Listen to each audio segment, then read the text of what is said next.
سوال یہ ہے کہ ایک شخص نماز پڑھ رہا ہے، وہ کس قسم کی تلاوت کر رہا ہے کہ اس کی نماز قبول ہی نہیں ہوگی؟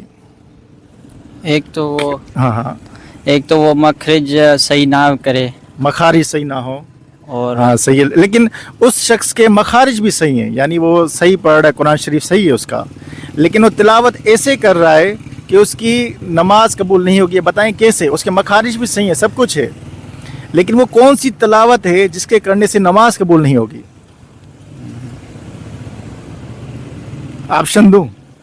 چلو آپشن یہ ہے کہ ایسا شخص جس کے وہ دل میں تلاوت کر رہا ہے، یعنی اس کے ہونٹ ہل ہی نہیں رہے، ایسے خاموش، دل میں پتہ نہیں کیا پڑھ رہا ہے، اس شخص کی، یا جو غلط قرآن پاک پڑھ رہا ہے، یا جو اتنی تیز آواز سے قرآن پاک پڑھ رہا ہے کہ لوگوں کو ڈسٹرب کر رہا ہے، تو کون سا وہ شخص ہوگا جو تلاوت کرے اور اس کی نماز قبول نہ ہو؟